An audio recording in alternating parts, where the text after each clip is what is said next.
Well, as I mentioned at the top of the service, we are just back from a Caribbean cruise. It was absolutely beautiful, probably our best one yet. It was so relaxing and so peaceful.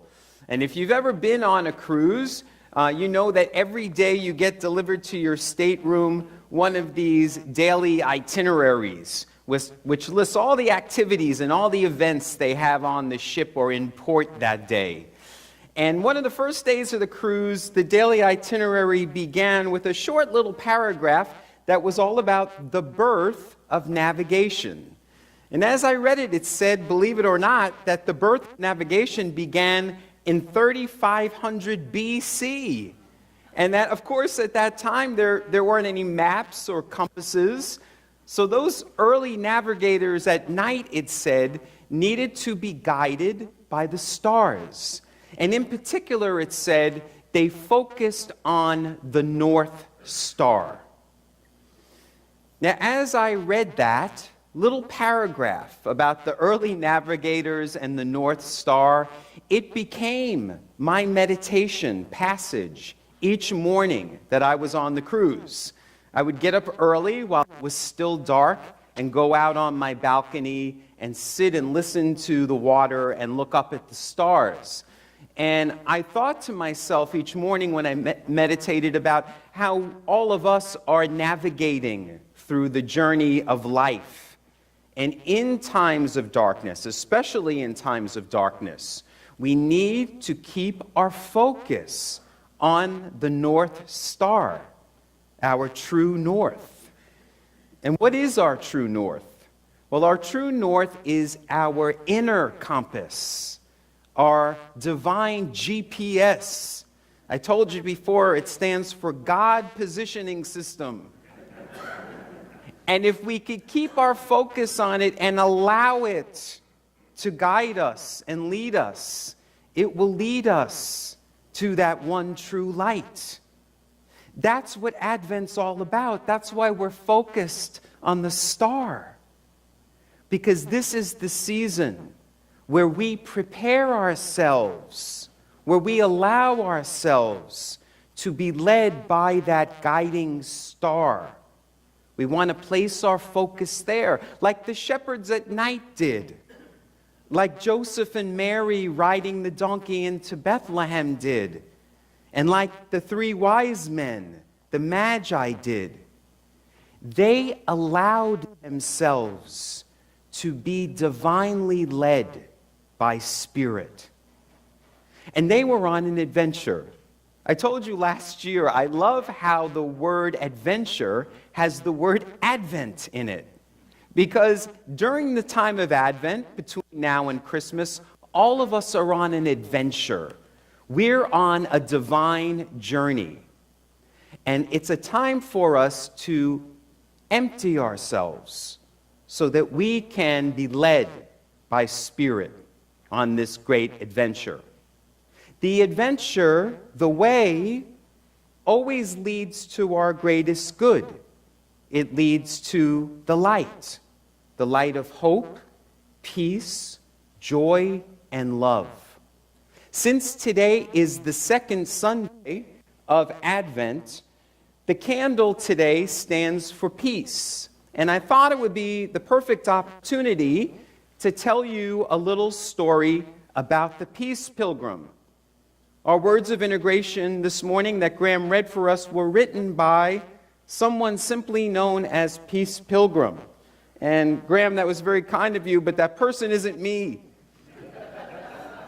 I aspire to be Peace Pilgrim. She is one of my greatest spiritual teachers. This morning, every single one of you in your bulletin received an early Christmas present from me. It's called Steps to Inner Peace, and it was written by Peace Pilgrim. This little booklet came into my life a few years ago, and it is no exaggeration to say that it really was life-changing for me, and I hope it will be for you too. On the inside front cover is a picture of Peace Pilgrim. That's how she wanted to be known. Peace Pilgrim set out on an adventure, a journey, a pilgrimage. She said she was going to walk across the United States all by herself. And she was going to carry no possessions, no map, no compasses, no backpack, no food, no water, no money, nothing. She believed that when it was time for her to be fed, food would be offered to her. And when it was time for her to sleep, a place of rest would be offered to her. And guess what? It was so every time. She totally trusted in that. She was guided by Spirit, divinely led. And I think to myself, what a wonderful example for all of us in how to navigate life. Can you imagine if we just got up every day and trusted that God is the source of our supply, that all of our needs are met on time and in full? No worries, no fears. That's the path of peace. And that's what Peace Pilgrim was doing, is she was walking across the country to inspire all of us on this way of peace. Now, the words of integration this morning that Graham read for us come from this little booklet in which Peace Pilgrim says it took many years of preparation for her to get to this stage. She wasn't just born ready to do this. It took many years of preparation. And she talks about what those 4 preparations were for her. So she said first she had to learn a right attitude towards life.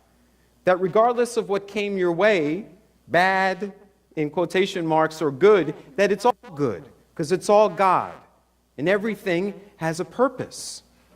She learned that she needed to be in harmony with the laws of the universe, that she had to go with the flow of life, not against it. She learned, for example, that she needed to live simply. She says in the little booklet that you're going to read that she found in life that it was easy for her to make money, but that really wasn't it for her. And she came to a point in her life where she understood that she needed to live simply. And the 4th preparation is, she says, finding your special place in the life pattern. I love that. She's saying that every single one of us has a divine calling, a special purpose God's using us for. So if we have the right attitude and live in harmony and live simply and discover our purpose, we will begin to walk the path of peace like she did. Now, those were her 4 preparations. In today's gospel reading, John the Baptist is out in the wilderness, and he's proclaiming to everyone, prepare ye the way. Prepare, make preparations for the way. What is the way? Well, we know Jesus would later come and say, I am the way, follow the way. What was he talking about? Was he talking about himself? Well, we know that other spiritual teachers of other faiths also speak of the way. Buddha spoke of the way.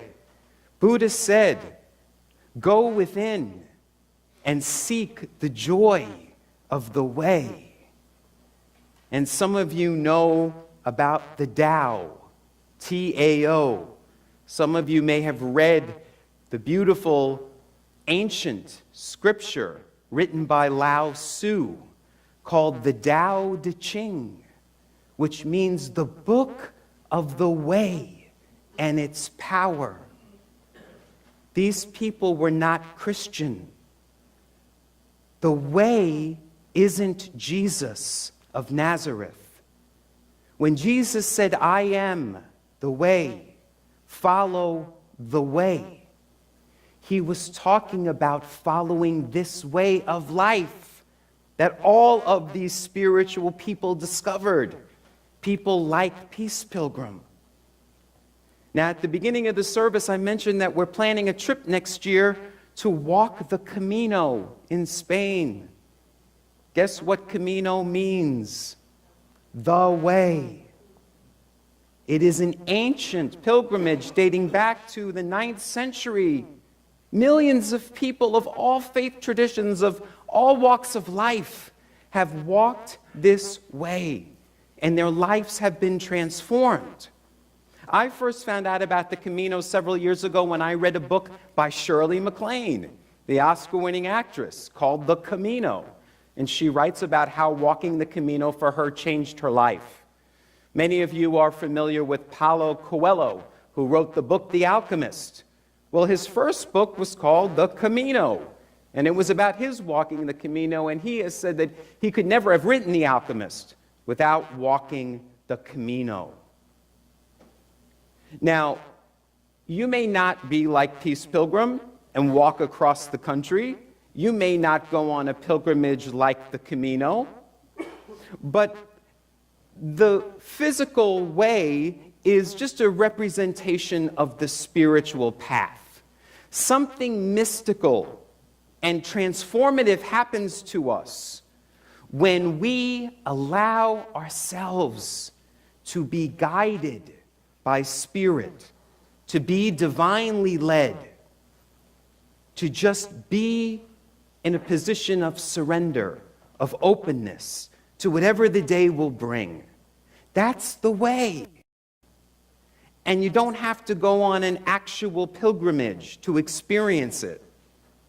We are being called to live this way of life. So that's what Advent's all about, and that's what in the next couple of weeks we're being called to do, is we're being called to find time each and every day to go within.